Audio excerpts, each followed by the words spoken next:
شیعہ سے جب کوئی نکاح کا پروگرام ہو تو کیسے باقاعدہ کسی دارالفتہ سے پہلے فتویٰ لیں. سمجھ میں آ رہی ہے بات؟ شیعہ سے اگر کوئی نکاح کرنا چاہتا ہے تو کسی دارالفتہ سے مستند ادارے سے تحریری فتویٰ لیں کہ میرے لیے یہ نکاح جائز بھی ہے یا نہیں. بسم اللہ الرحمن الرحیم. حضرت جنید بغدادی رحمہ اللہ تعالی کی خدمت میں ایک شخص آیا, بہت عرصہ رہا, پھر واپس جانے لگا مایوس ہو کے. انہوں نے کہا کیوں جا رہے؟ انہوں نے کہا میں تو سمجھتا تھا آپ بہت بڑے بزرگ ہیں, تو میں نے تو کوئی کرامت دیکھی نہیں, آپ کوئی گنجے کے سر پہ ہاتھ پھیرا ہو, بال اگائے ہو, کسی کو پھونک لگائی ہو, ٹھیک ہو گیا ہو. آپ تو ہماری طرح کے صبح پراٹھے کھاتے ہیں, انڈا کھاتے ہیں, اس کے بعد پھر اپنا عبادت کرتے ہیں یا جو بھی, تو ہماری طرح کے آدمی ہیں آپ, کچھ ہو ہی نہیں رہا.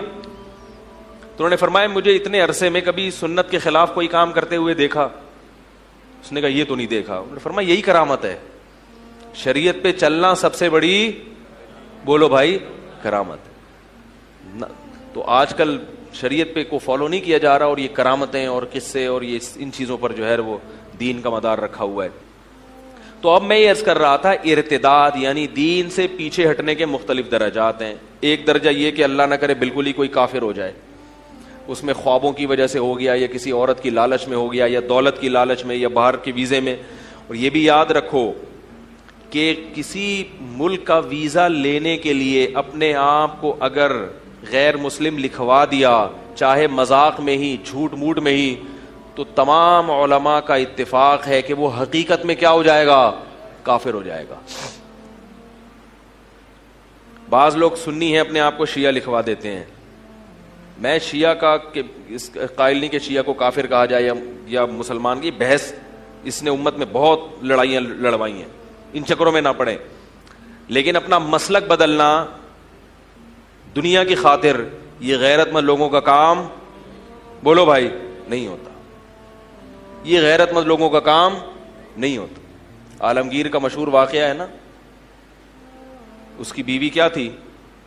شیعہ تھی. تو شیعہ سے جب کوئی نکاح کا پروگرام ہو تو کیسے باقاعدہ کسی دارالفتہ سے پہلے فتویٰ لیں. سمجھ میں آ رہی ہے بات؟ شیعہ سے اگر کوئی نکاح کرنا چاہتا ہے تو کسی دارالفتہ سے مستند ادارے سے تحریری فتویٰ لیں کہ میرے لیے یہ نکاح جائز بھی ہے یا نہیں. وہ اس کے عقائد کی تفصیل جاننے کے بعد فتویٰ دیں گے. ایسا ہی نہیں ہو کہ کوئی بھی شیعہ ہے تو سنی سے نکاح کرے, سنی ہے تو شیعہ سے نکاح کرے. اس کی ڈیٹیل ہے, کچھ اس میں تفصیل ہے. دارالعلوم کرنگی ہے, بنوری ٹاؤن ہے, جامعۃ الرشید ہے, جامعہ فاروقیہ ہے, یا وہاں پنجاب میں جامعہ اشرفیہ ہے, کسی بھی اوتھینٹک مدرسے سے باقاعدہ اس کے عقائد بتا کے ریٹرن میں فتویٰ لیں اس میں. کیونکہ شیعہ لوگوں میں بھی بہت سارے مختلف قسم کے مسلک ہیں, ٹھیک ہے نا, تو ہر طرح کے لوگ ہیں. کچھ کے عقائد توحید والے ہوتے ہیں اور کچھ کے نہیں بھی ہوتے, تو ہر طرح کے لوگ ہیں اس میں. تو بہرحال اس کی بیوی شیعہ تھی. تو وہ کیا تھا کہ وہ اس نے میاں بیوی نے سوچا کہ ہم شیعہ سنی علماء کا مناظرہ کراتے ہیں. تو اس نے کچھ ایران سے شیعہ ذاکر بلائے اور ادھر سے انہوں نے سنی علماء بلائے. تو اللہ کی قدرت کے وہ سنی علماء مناظرہ جیت گئے. تو وہ جو بادشاہ کی بیوی تھی نا, اس نے اپنی انسلٹ محسوس کی کہ میرے مسلک کے جو مولانا تھے وہ کیا ہو گئے, مناظرہ ہار گئے.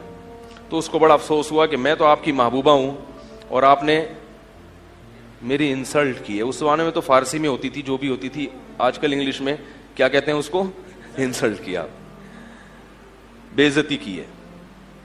ایک طرف مجھے کہتا ہوں میں محبوبہ ہوں اور دوسری طرف آپ نے کیا کی ہے؟ انسلٹ. تو بادشاہ نے بیوی کا کہا کہ دیکھو میں نے تمہیں اپنا دل دیا ہے, اپنا ایمان, بولو نا یار. دیکھو اسلام میں عیسائی لڑکی سے نکاح کی بھی اجازت ہے, لیکن قرآن نے جہاں عیسائی عورت سے نکاح کی اجازت دی, نیچے اسی آیت میں کیا کہا قرآن میں؟ وَمَن يَكْفُرْ بِالْإِيمَانِ فَقَدْ حَبِطَ عَمَلُهُ. جو اپنا ایمان بیچ ڈالے گا اس کے اعمال میں برباد کر دوں گا اور آخرت میں اس کا کوئی حصہ نہیں ہوگا. اللہ نے بتا دیا کہ تمہیں عیسائی عورت سے نکاح کی اجازت دی جا رہی ہے, ایمان بیچنے کی اجازت, بولو بھائی, نہیں دی جا رہی. اس کو بتا دو پہلے میں مسلمان ہوں, میں مسلمان ہی رہوں گا, آپ کے ساتھ چرچ, بولو نا یار, نہیں. اور یہ بھی اجماع ہے اس پر کہ بچے بھی کیا ہوں گے؟ مسلمان ہوں گے. بچے بھی چرچ نہیں جائیں گے, مسجد جائیں گے, چلہ لگائیں گے, سروزہ لگائیں گے.